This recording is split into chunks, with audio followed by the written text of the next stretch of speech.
The mother moral story in Hindi. Janakpuri गांव में कलावती अपने पति के साथ सुखमय जीवन व्यतीत कर रही थी। कलावती के पति का नाम कश्यप था।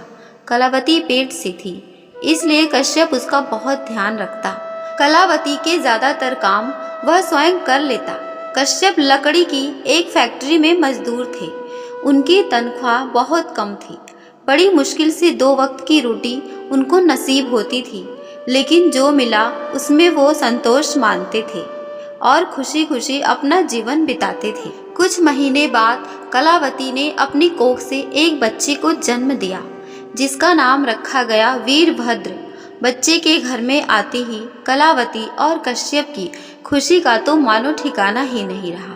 वीरभद्र के पालन पोषण के लिए कश्यप फैक्ट्री में पहले से ज्यादा घंटों तक काम करता। 1 महीने बाद अचानक इस परिवार पर भारी संकट आ पड़ा।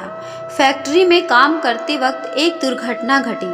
कश्यप का ध्यान थोड़ी देर के लिए काम से हटा और वह अपने बच्चे के लिए कुछ सोच रहा था। तभी नजर हटी और दुर्घटना घटी। कश्यप के दोनों हाथ मशीन में आ गए और हाथ कट गए।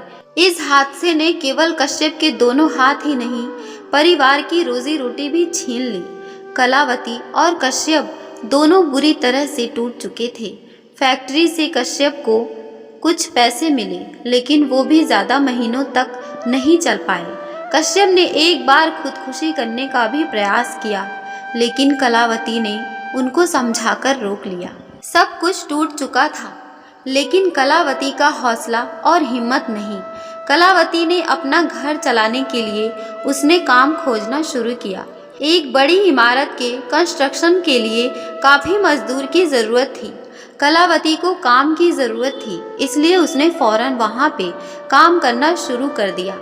कलावती कंस्ट्रक्शन के काम के लिए भारी ईंटों को उठाती, रेत और सीमेंट की बोरी से रेत और सीमेंट निकालकर यहाँ से वहाँ ले जाना, ये सब मुख्य कार्य थे। कलावती वीरभद्र को भी काम पर अपने साथ ले आती थी, क्योंकि घर पे उसकी देखभाल करने वाला कोई नहीं था। कलावती एक जगह पे वीरभद्र को बिठा देती और पूरा दिन काम करती। बच्चा बहुत रोता चीखता तो कलावती उसके पास चली जाती और उसको संभालती, उसको दूध पिलाती, खाना खिलाती और सुलाने का प्रयास करती। फिर जैसे ही बच्चा शांत हो जाता, वह फिर से काम पर लग जाती। धीरे धीरे वीरभद्र 5 साल का हो गया। अचानक एक और दुख का पहाड़ इस परिवार पर टूट पड़ा। वीरभद्र के पिताजी कश्यप को अचानक दिल का दौरा पड़ा। कलावती उनको अस्पताल भी ले गई, लेकिन बहुत कोशिश के बाद भी डॉक्टर ने उन्हें नहीं बचा पाए। इस घटना के बाद कलावती के सिर से अपने पति का साया चला गया और वीरभद्र के सिर से अपने पिता का। कलावती ने हार नहीं मानी। उसने अपने बेटे की परवरिश में कोई कमी नहीं की। वीरभद्र अभी छोटा था, इसलिए बहुत जिद करता था। माँ मुझे ये खिलौना चाहिए, माँ मुझे ये खाना है, दिला दो ना। माँ कई बार स्वयं भूखी रहती, लेकिन वीरभद्र को पेट भर कर खाना खिलाती। माँ खुद अपने शौक पूरे नहीं कर पाती, लेकिन अपने बच्चे के सारे शौक पूरे करती।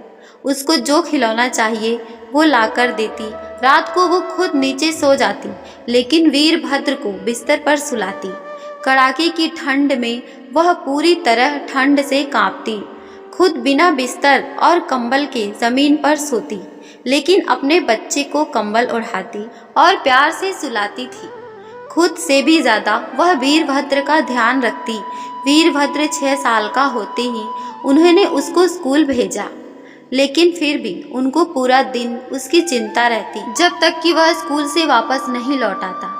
माँ दिन रात मेहनत करती और अपने बच्चे को पढ़ाती। वीरभद्र भी मन लगाकर पढ़ता। धीरे धीरे वीरभद्र बड़ा होता गया।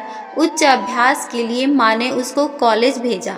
कुछ सालों के बाद वही बेटा बड़ा होकर एक बहुत बड़ा चित्रकार बना और उसने पूरे राज्य और देश में बहुत नाम कमाया।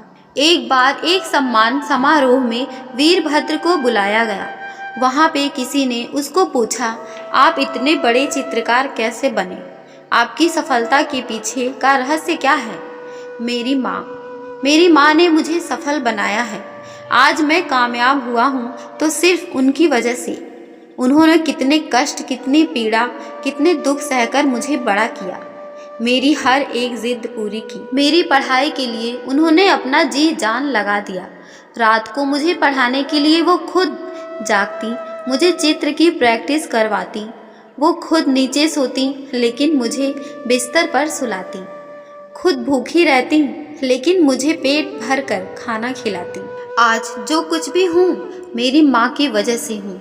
मेरे लिए मेरी माँ ही मेरा ईश्वर है, मेरा खुदा है, कहकर उसने स्टेज से उतरकर अपनी माँ को अपने गले से लगा लिया। सम्मान समारोह पूरा होते ही वीरभद्र माँ को एक तोहफा दिखाने ले गया जो उसने अपनी माँ के लिए खरीदा था। वीरभद्र ने अपनी माँ की आंखों पर पट्टी बांधी। जब पट्टी खोली तब माँ के सामने एक खूबसूरत घर था। वीरभद्र ने कहा, माँ, अब से हम इस घर में रहेंगे। फिर कुछ सालों तक माँ और वीरभद्र खुशी और आनंद से उस घर में रहने लगे। माँ को तकलीफ न हो इसलिए उन्होंने एक नौकर को भी रख लिया। नौकर के घर के सारे काम में माँ का हाथ बटाता और माँ का ध्यान रखता। वीरभद्र भी काम से घर आने के बाद माँ की सेवा में लग जाता। माँ का पैर दबाता, सिर दर्द करता तो वहाँ पे भी मालिश करके देता और उनको अपने हाथों से खाना खिलाता। माँ की हर एक ज़रूरत को पूरी करता जो उनको चाहिए। धीरे धीरे माँ की उम्र बढ़ती गई और अब उनकी मृत्यु निकट आ गई। माँ ने एक दिन अपने बेटे वीरभद्र को बुलाया और कहा, बेटा, मेरा अंतिम समय अब आ चुका है, मैं जा रही हूँ। बेटा, खुद का ध्यान रखना और किसी नेक दिल की लड़की से विवाह करके अपना घर बसा लेना। मैं चलती हूँ, ध्यान रखना, कहकर माँ ने अपनी अंतिम सांसें ली। दोस्तों, इस कहानी से हमें ये जानने और समझने को मिलता है कि माँ एक ईश्वर का ही रूप है। माँ की ममता की तुलना किसी से नहीं हो सकती। माँ के स्नेह का वर्णन हम शब्दों में नहीं कर सकते। माँ कितनी पीड़ा, कष्ट, दुख सहकर हमें बड़ा करती है, हमारी परवरिश करती है, वो खुद ही जानती है।